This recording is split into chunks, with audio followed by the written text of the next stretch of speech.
As most of you already know, I practice what I preach, so I do a lot of somatic work for myself. I noticed a repeating pattern that I was experiencing.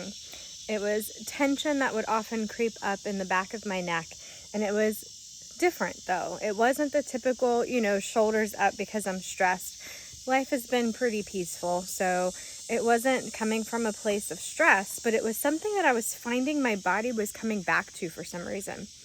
And I was noticing this contraction that would pull my head back. And while it was a back body contraction, it was really centered and focused on the neck area. And I was like, this is really interesting. I'm not sure what's going on with this pattern, but I just let myself sit with it. And it wasn't necessarily anything specific emotionally that I was connecting to, other than when I start feeling into like the unknown, right? Now, those of you that have been with me for a while, I love the unknown, right? To me, that's the cosmic womb space. It is that open space that is so expansive. It's where infinite possibility and potential resides. You can fear it or you can create from it, right? And so I hold that as a spiritual belief and part of my spiritual practice.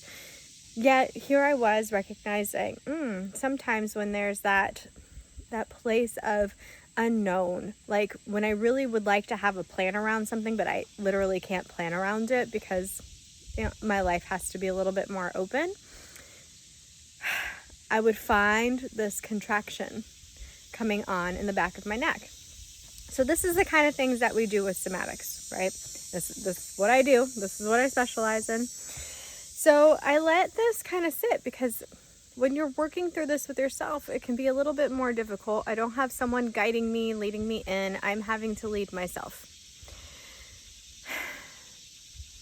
And it'll come up when it's ready. We don't force.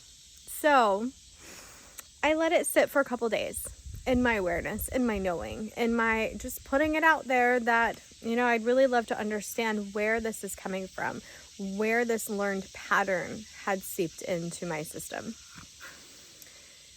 Because guess what?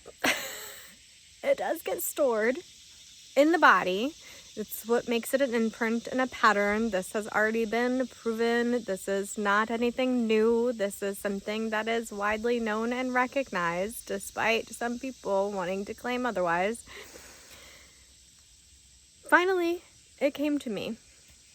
My car accident when I was 17, I face planted the windshield, and there was a lot wrapped up into what had happened at that time. There was a lot of significance for my life tied into having a really bad car accident, tied into even feeling the presence of my mom during that car accident, and she saved me.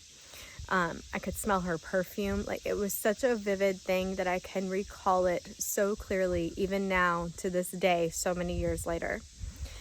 And it was a time in my life that felt like such a pivotal moment. Some spiritual teachers claim that there's certain exit points that we already establish when we come into this life. I believe that was one of them for me. But I believe that my mom saved me.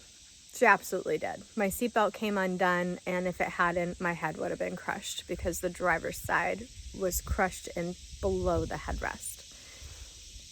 So instead, I face planted the windshield, and I was unconscious, so I didn't really remember everything that happened. But I had several instances of healing around this, and one of them was during a Lomi Lomi training when my wonderful teacher, Gloria Coppola, she no longer is teaching, but she was such an amazing kumu.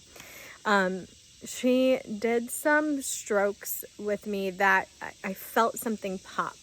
And it was in here in the sphenoid area. I had broken my nose, lovely little bump there, and had suffered with recurring sinus infections. But when I had that experience and I felt that pop in there, it cleared something, it released something, and I no longer, still to this day, have had a sinus infection.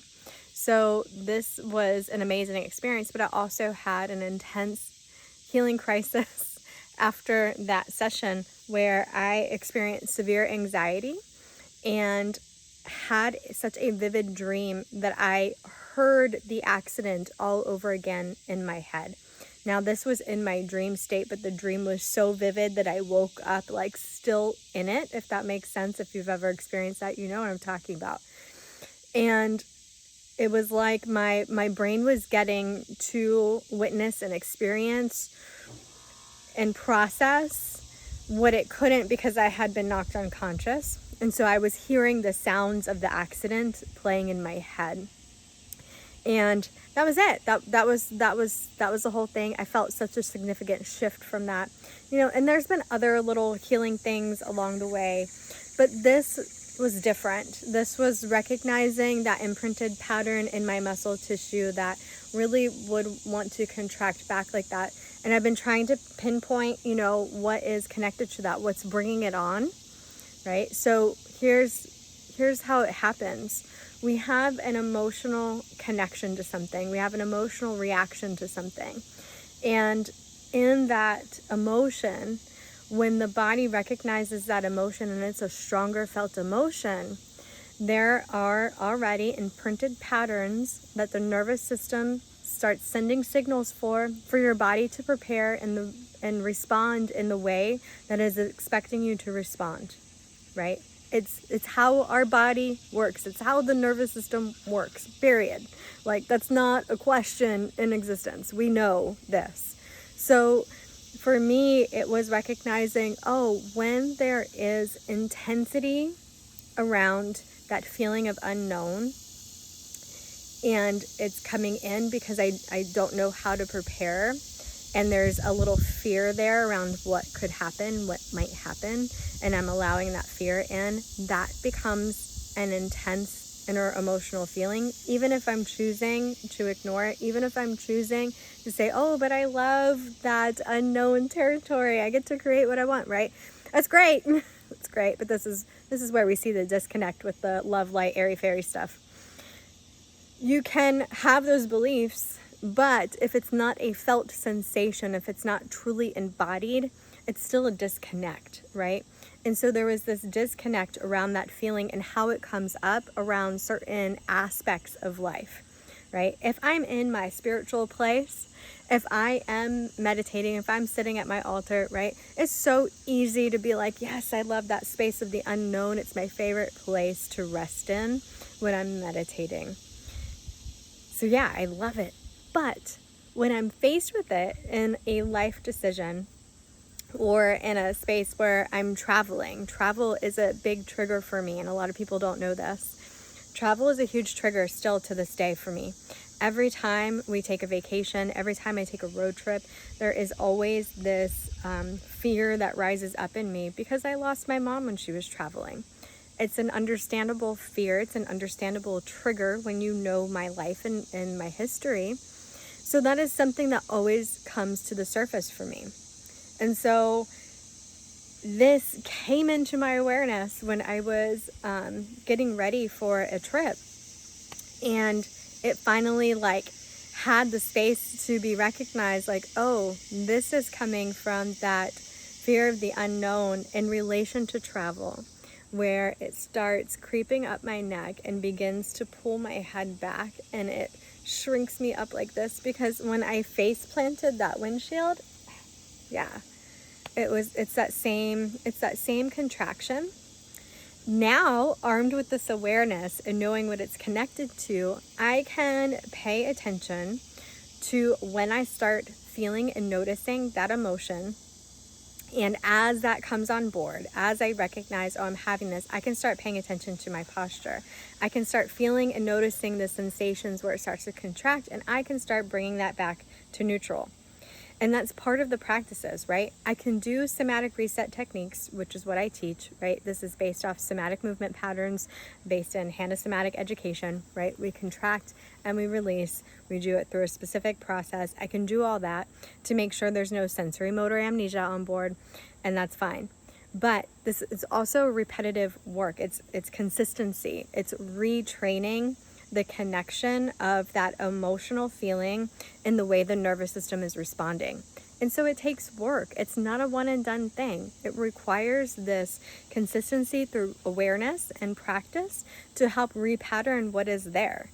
This is why when people say that, the body's not storing emotions or whatever, I just have to laugh, because obviously they don't work in the realm of mental health at all. And secondly, they really don't understand that neuromuscular connection. When you understand the neuromuscular connection, you can understand the pathway of the emotions and the nervous system and the brain, and how it's all connected together and how it creates these patterned responses. So this is the kind of work that I do. This is what I'm living in. This is what I live myself, right? I always walk my talk. This is the work that I do. It's part of my transparency. I always share, and I share from realness, from being authentic, because, I'm not a perfect human. I would run away from anyone that said that they were. And I'm not going to pretend to have it all together or to know. Dragonfly just landed on my phone, guys. And dragonflies are a huge symbol for me. He's right there. He just flew away. So